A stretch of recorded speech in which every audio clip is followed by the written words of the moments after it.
welcome Matt. Matt is coming to us from Ottawa, Canada. Uh-oh, did I lose Matt? Okay, it looked like you. Okay, you froze there on my screen for a moment. Yeah, so today we have Kevin Meredith as our guest host. Welcome, Kevin. The two prior listeners of the show will recognize Kevin from being a guest a while back. This is cool because Matt, I'm going to have you tell us the story of your business that you were running in school in a moment. But it's neat that we have Kevin here today because I know that where that conversation is going to take us is into kind of an entrepreneurial innovation space. And so Kevin and I actually, let me back up. Matt, you did a TEDx talk about our university still relevant. Kevin and I both find ourselves now as soon-to-be full-time university professors. And by full-time, I don't mean that's the only thing we do in our lives. I just mean that we actually have a lot of units. We're teaching a lot of classes. And so the stuff that you talk about in that video is kind of what I want to focus the conversation on today, because those are the things that Kevin and I try to build into our classes. And before I give away what that is, maybe you could tell us some version of that story. You don't have to go through the whole TEDx version. But what was the business and why did you start it and how did it impact you while you were in school? Yeah, so the business was called Canadian Barbecue Boys. We cleaned and repaired people's barbecues.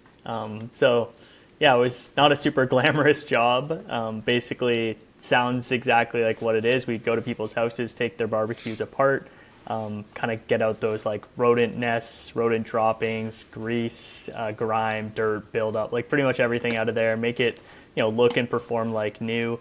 And I guess it was kind of funny how we stumbled across that because I myself never really thought about being an entrepreneur.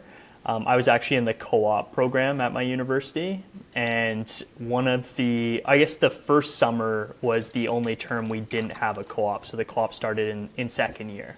And so that first summer, they told us basically, like, you are what you make of this summer, like your future co-op positions you're going to get are going to be based on your previous experience, so this summer is pretty important. So for me, I hadn't really done anything too crazy. I'd worked at a grocery store, worked at a golf course, like just had the typical summer jobs, but I needed something to give me a leg up. And so I had a friend of mine from high school. His dad was a small business owner, and we were kind of just talking. We were like, wouldn't it be cool to start a business this summer, get some experience for our resume, and then, ultimately put ourselves in a good position to apply for the co-op jobs the next term around. So that's how it started. We didn't really have any ideas. We were like, it has to be a summer business. Home services are pretty good because they're usually seasonal. And we came across cleaning people's barbecues kind of randomly. My business partner, his mom had gotten someone to go do their barbecue, and they had an awful experience. The guy charged like $400 or $500. He came like an hour away of a drive. It basically didn't seem like he wanted to even do it.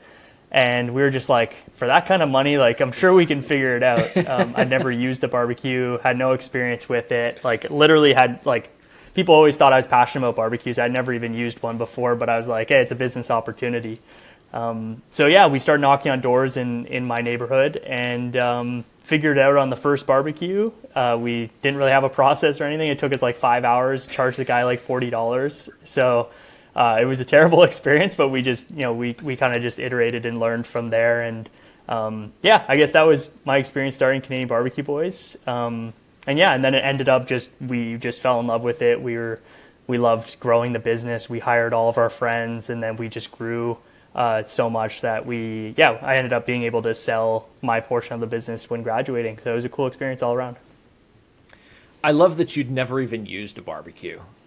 I didn't even know how to turn it on. My business partner would make fun of me because I didn't even know how to turn some people's barbecues on and off. And so it was pretty embarrassing. I also love that it's it was, you said home services, and it's such a simple business. And we've talked a little bit before. I'm involved now in a simple business myself, but people always think that, oh, okay, I'm gonna be an entrepreneur, or I'm gonna be innovative, and I'm gonna start this business, and I have to be the next Bill Gates, or the next Apple. And there's so much opportunity in just those simple businesses, those simple things that everybody needs. And I think you made that point in your TED talk too. You said, just, you don't even have to have an idea. I think you said steal an idea. Yep. We call that adaptive So, reuse yeah. and innovation, not steal. Yeah, there you go. Adaptive reuse, a fancy way of saying, of not saying, rather, stealing.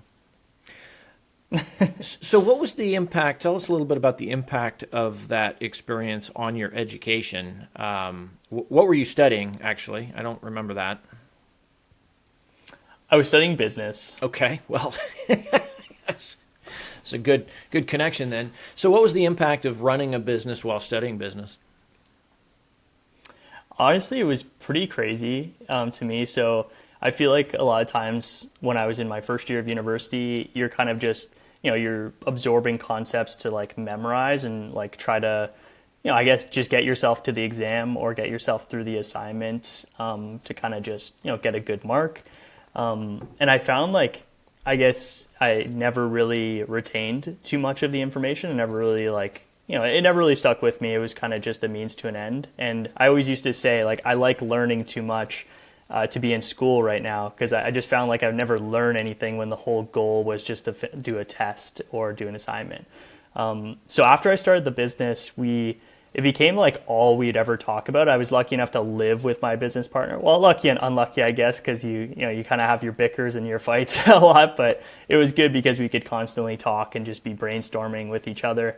And because it was so ingrained in like who I was and just like it just like kind of absorbed like all my thought process, I would basically just take that to school. So every time I was in classes, I would be constantly thinking about my own business and how the concepts could apply. And it worked well, even though most of the concepts you learn don't really apply, you're still having to process it from that lens. So like anytime I would learn a concept, I would think, does this relate in any way? Can this relate to like our marketing plan? Can this relate to our, how we do our accounting, our finances, like pretty much everything. So yeah, as a result, it really wasn't really intentional. I just would always be thinking about my business. So every time I was learning stuff in school, it was so helpful. And as our business grew, it took a lot more of our time. And so we were trying to hack ways of not spending time on school.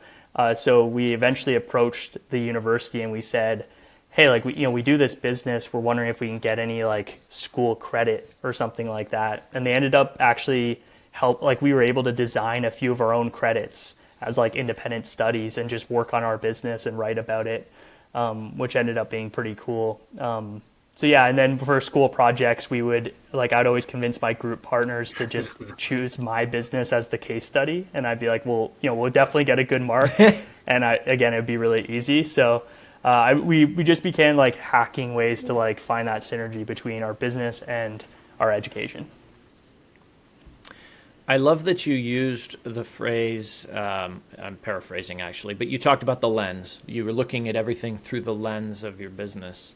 That's almost verbatim what I tell my students. So I'm teaching mostly graduate level courses in engineering management. And the first thing I tell everybody at the beginning of the semester is I spend probably 30 minutes talking about me. And I go through my history because I tell them, look, I want you to understand that everything that we're going to cover this semester is through the lens of my experience. And you guys need to understand that. Mm-hmm. And your job is to then, take these concepts that we're going to be talking about, and then you're going to go view them through the lens of the semester projects that we give you, or there's some exams, right? So the things that have to be done. But I think that's important.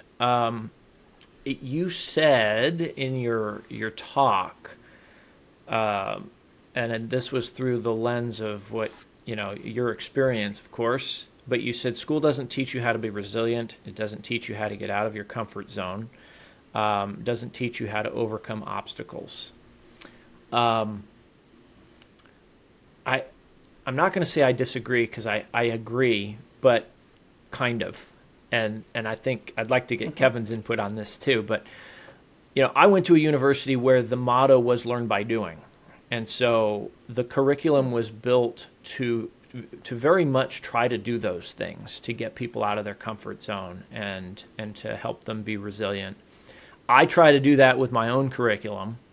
And so I guess I'd just like both of you all to weigh in on, do we think that's universally true, that school doesn't teach those things? And how could we get schools to instill those things, resiliency, stepping outside of your comfort zone, maybe without having people run their own business? Kevin, I'll let you go first. Well, I've been doing too much just for a talking. little bit of context, I mean, it sounds like at least Matt and I both went to a university that required co-op in order to graduate. And I think that's one way that you get a lot of those things is you have to kind of be vulnerable and put yourself out there to go get a job, even if it's an internship or a co-op for 3 months or 6 months at a time. And so that, doing that 3 or 4 times before you graduate helps you be that much more prepared for taking on a full-time position at the end. I also know from my experience as an engineering student, not getting the grades that I was accustomed to getting from high school going into university, there was a good dose of punch to the gut there. It was a big ego check. It was, a lot of soul searching. Do I really want to be an engineer? Like I thought I wanted to do this. I thought I was ready to do this, and then didn't perform academically to the same level that I had hoped. So I think maybe a question is the system itself designed to make the students reflect back on those 3 principles so that they can become more capable in all 3 of those dimensions versus suggesting that it is or is not there? What are your thoughts on that, Matt? Yeah, I mean, I think it's a good question. So for my program, it actually wasn't mandatory. Like there was only a small percentage of people actually in the co-op program, and I think that what you described is a fantastic option to have people because you're gonna have to get your feet wet and get that experience. I think when I was talking with that TED talk, I was talking more of, I guess, the fact that I had a sense of ownership in something that felt much bigger and felt much more significant than I guess grades on a test or just assignments and things like that. And so I think it was the fact that I felt so much ownership and felt so much accountability to something that lived or died with me. If I didn't do my work, if I didn't do what I need to get done, it would cease to exist. I think just that level of accountability was what shaped a lot of these soft skills that I talked about. So resiliency, it's when things aren't going well and the only option you have is to make it work, you develop resiliency, for example. So yeah, I think for me it was, and I guess in the broader sense of education, you can notice in my TED talk, I didn't really have any concrete solutions for it. But I certainly, from my own experience, I know that I couldn't get that in school the way I felt it with having something I was accountable to. And even on reflection now, I still don't think I have necessarily I don't think you have to reinvent the whole system, but I do think that there is iterations, making co-op mandatory, making experiential things just equally as important as tests and assignments. Those kinds of things I'm all in favor of, and I think they certainly contribute. And I'll also caveat by saying that my experience was probably not I know a lot of people who did get a lot of value out of university. So I would say that there's a certain part when you're doing a talk you want to be controversial, and so when we're just now talking about it, I'm just like, yeah, I see both sides pretty equally. But with my TED talk, I took a more hardline stance in saying, this is my experience, this is how it is. But in reality, when I talk about it, I think that there is a lot of people who gain a lot from university. Just from my own experience, those were my perspectives on the contrarian side. No, keep the controversy. We need the ratings. We want this to go, viral because Matt McCoy said that there's no value in education. Actually, so that's a topic. I mean, this is not the first time that higher education has come up on the show, which is interesting because the theme, if there is one, of the Distracted Driving podcast, which is not about driving cars, by the way, probably needs a name change now, but the theme is challenging the status quo and affecting change within organizations. And so through that lens, bringing us back to optometry here, through that lens, we've come back to education quite a few times. The cost of it, the value of it, the value of a graduate degree. And I always tell my students, I tell any student that my recommendation is, hey, if you're finishing your undergrad, don't go to grad school right away. Go get some experience and then maybe get somebody else to pay for it while you're getting the experience. But go get some experience and then go to grad school because you're going to be more informed about what you want to study. And you're going to now bring the benefit of that experience with you. Just like you described, hey, you're going through these classes and now instead of sitting there going, oh yeah, okay, this is what we're studying, let me get ready for the test. You're taking that information in and bouncing it against what you're doing in your business and going, oh, I see how this connects. Let me bring this concept in. And I think there's a lot of value in that. Mm-hmm. Yeah, for me, I would say it was pretty remarkable actually how much less time I spent on school and how much more effective I was too. I feel like when I had no baseline of experience or any sort of background, I guess, in business, it was so much brain power just to process all the concepts and do well. And then, later on in university, maybe it just got easier, I'm not sure, but later on in university, I literally felt like everything I learned in class, whether I studied it for the exam or not, I just retained it. And it was just, I went from spending all my time on school to very, very little.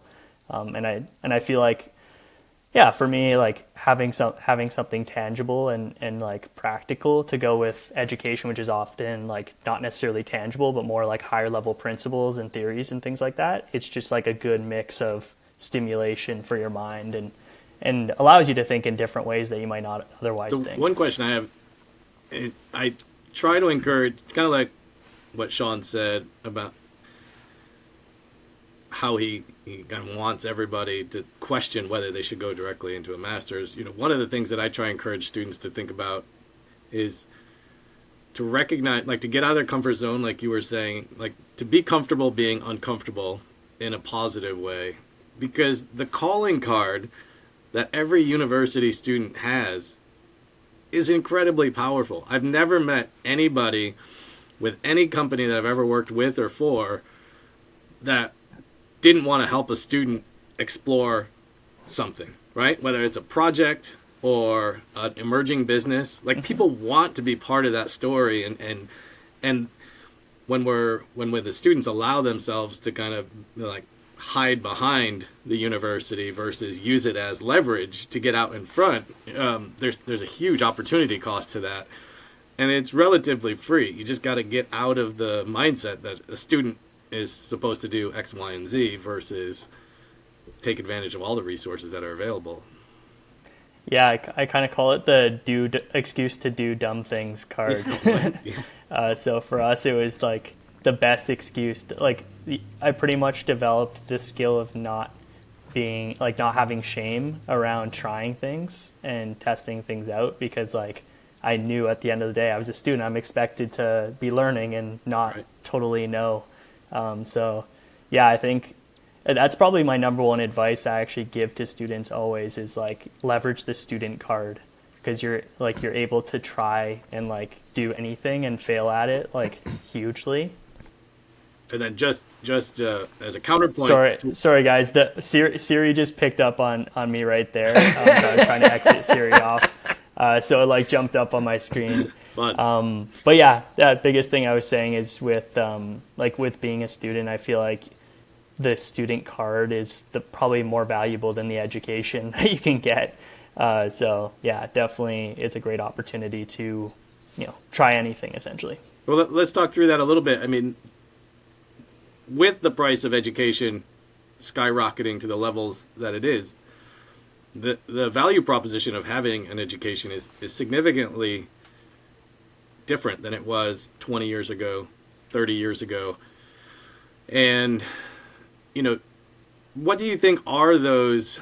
So typically, like getting an MBA, if you don't get an MBA from a top tier school, it's just another MBA, right? And the reason why is because the networks associated with the people that go to those high tier schools are where the value really is in that degree.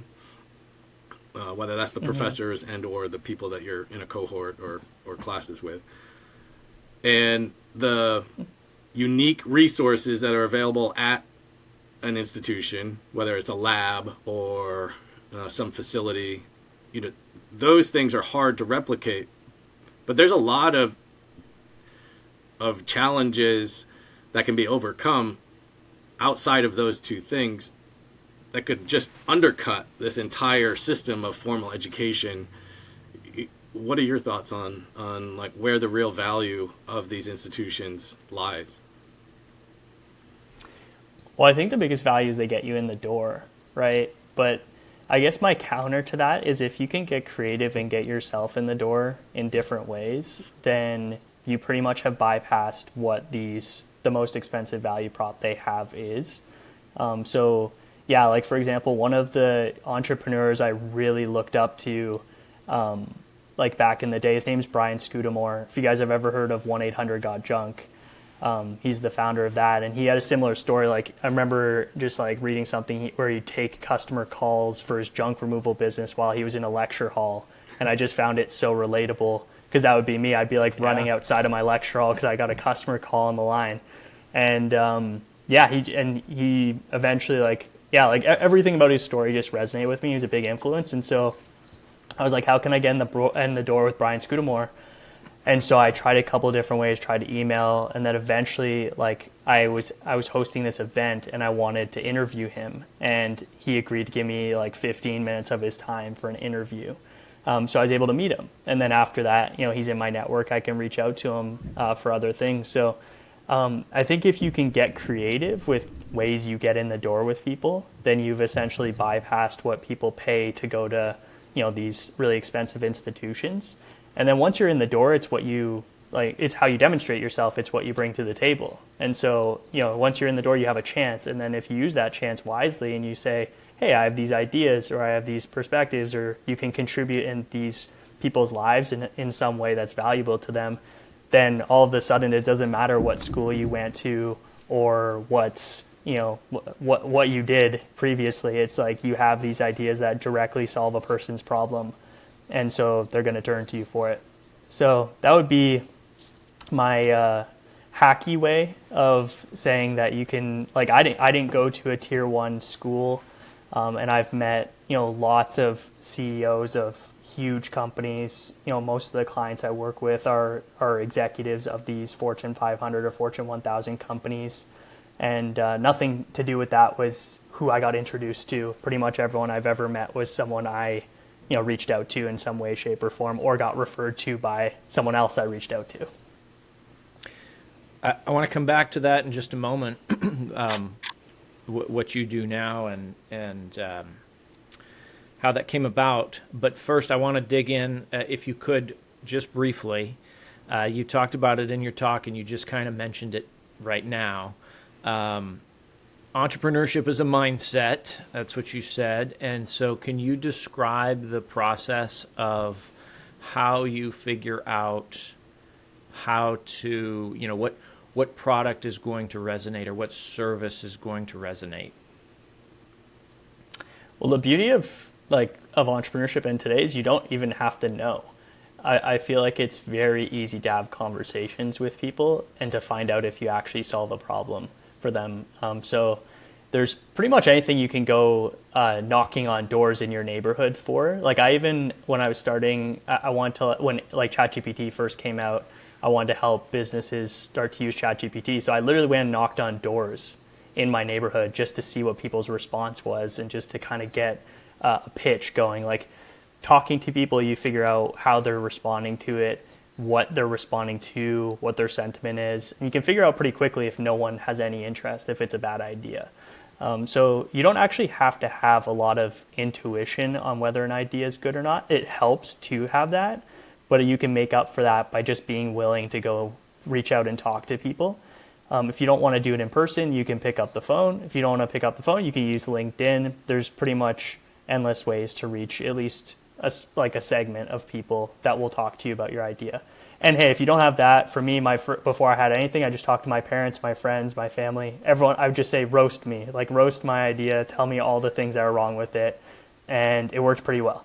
And so, yeah, if you're willing to talk to people, you can kind of bypass that need for intuition. In terms of entrepreneurship being a mindset, I think it's just looking around you and seeing ways that you can solve problems. And so once you, like for me, once I started my first business actually wasn't the one that we were talking about.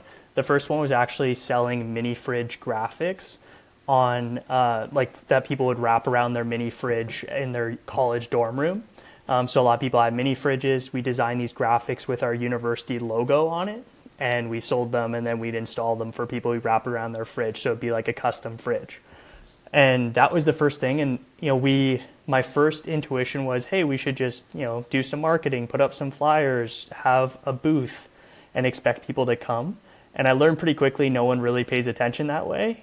So we just decided to go knock on people's doors in their residence rooms. We ended up getting banned from 2 residences for doing that. It was so against the rules.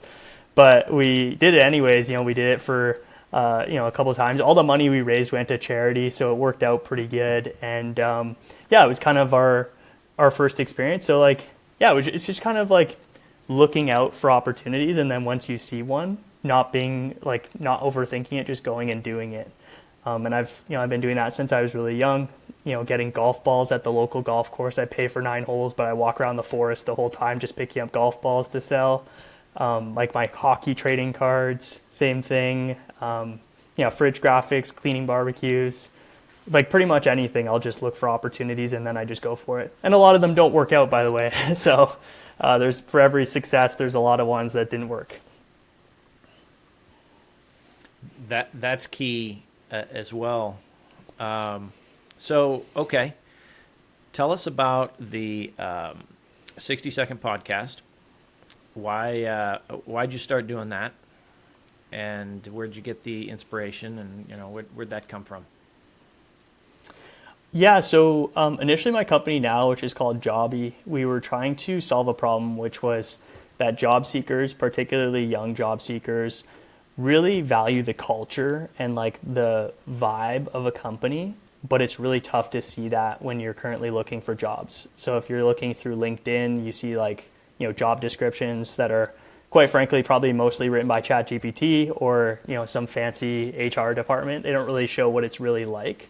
And so we thought it would be good if people could see, candid real life videos taken by people like in the current role, taken at the office, like walking around saying, hey, here's where you're going to sit. Here's, the team around you. Here's our, mini fridge where we have spinach smoothies because we're all health nuts here.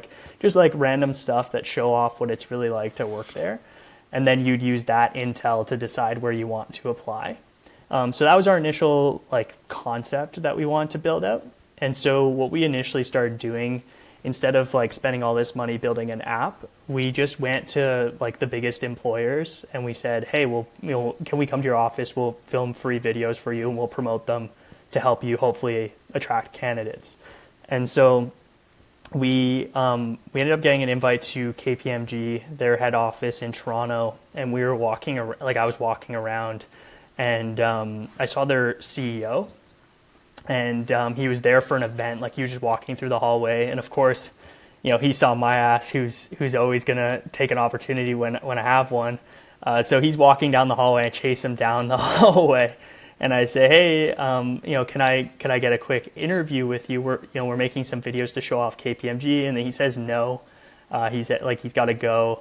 So he kept walking. I was like, "Okay, what if we just did 60 seconds, one question?"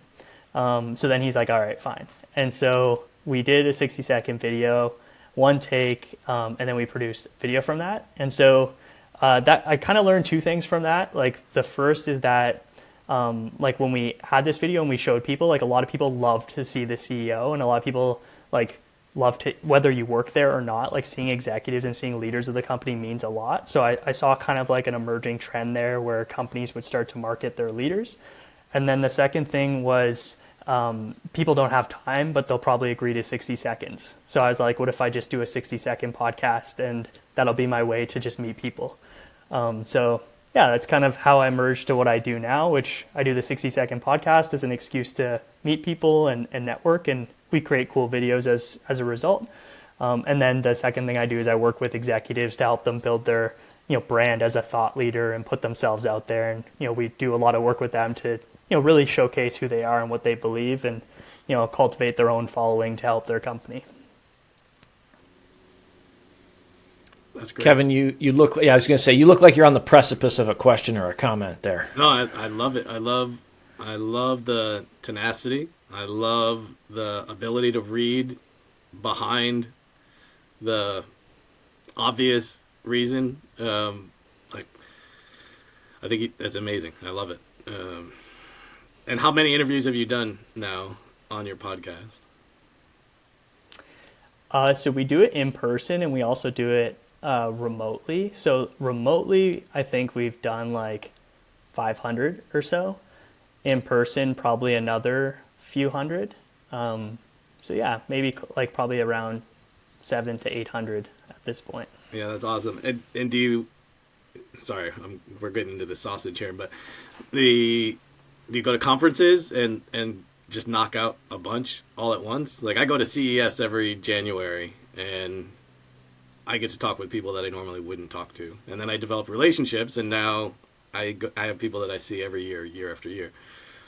I think those like big giant events could be gold mine for you in this approach. Totally. Yeah, it's actually how we started Jobby. We went to a conference called Collision in Toronto. It's a big tech conference. They have around 30,000 people go, and we were in a startup incubator at the time, and they gave us they had an opportunity to get free tickets. There's like a draw, and we ended up winning it. So yeah, I got tickets to that, and at the time we were just getting off the ground. We had nothing, but I had a phone, and I had a device I bought off Amazon for $20 that I could just like walk around carrying. And I was just like, well, people meet a lot of people at conferences. I don't know how they're possibly going to remember some dude walking around just talking about his startup. But I was just like, well, if I took videos with people, then I'd have a good excuse to follow up with them. So yeah, that was how we got in the door with a lot of big companies when we first started, just walking up to their booths at Collision. And then, yeah, now it's actually a service we offer. There's like companies that hire us to go and do the 60-second podcast for them in person, and use it as kind of a good way to generate a lot of buzz, and also have a good in the door after the event with people. So we work with some companies to do that now. Yeah, awesome. It's great because, this is what I told you when you interviewed me. It's not, you don't have to do a lot of editing, so that's a plus. But also, I think people appreciate the authenticity that occurs with an unscripted encounter like that. And you were describing the CEO of KPMG walking through, and yeah, I can totally see employees drooling over that stuff. Like, oh wow, hey, there's the CEO not reading from a teleprompter, like in the okay, we're gonna have an all hands meeting, and they're gonna tell us how great the company's doing, but we all know that the stock just took a dump, and but 60 seconds, hey, let me just ask you one question, boom, they're done. It's unscripted, it's authentic, and I think that resonates with people. And I think that's also it's clearly an effective way to I'm not going to call it a Trojan horse because that makes it sound like there's some nefarious intent there. But I mean, that's how we met, and that's how we got here. I think that's a great idea, a great lesson, Kevin, for our students next semester. This is probably going to be a required podcast watching. Agreed. So Matt, Sorry, one question: students. as you Sorry scale ahead of up, time. how do you ensure that authenticity is still there, and then people don't start gaming the system, like mentally, hey, I've got my 1 minute pitched down. I'm gonna get everything I need in this 1 minute. Well, they kind of suffer the consequences, right? Because when people do that, it does happen. I advise them. I say, well, I like your answer. I like how you prepared, but it'll actually be a lot more engaging. A lot more people will get value out of it if it's not prepared, and you just talk from an organic story or your perspective, your opinion, like something authentic. And if they choose not to do that, I find those videos get such little engagement. And so they're essentially shooting themselves in the foot because the market rewards them. Like when you're consuming content on LinkedIn or on other socials, if you see someone reading a script, like I don't know about you, I immediately skip it. And, like unless it's just something so necessary for me to watch, I skip it right away. So I think, the beauty of videos is that a lot of the reach is organic. So like, a lot of people we work with, like they'll have maybe 2,000 followers, but their videos get 10,000 plus impressions, and it's because they have really good organic stories that people want to watch, so it gets shown to more people. I see companies still paying tens of thousands of dollars to produce these well scripted videos, but no one watches them at the end of the day. So I think it's kind of if you want to be rewarded, you want to get like the results out of it, you have to speak from the heart and be authentic. Awesome. And that is definitely what we do here. I don't think anybody is under the illusion that this show is scripted. That's fair. I think that's a great place to wrap it up. We've been chatting for a little while now. So Matt, thank you so much for spending some time with us and sharing your wisdom with both of our listeners here on the show. I appreciate you having me, Sean. Nice to meet you, Kevin. Nice to meet you as well, Matt. Great stuff. Keep it up, brother. Thank you.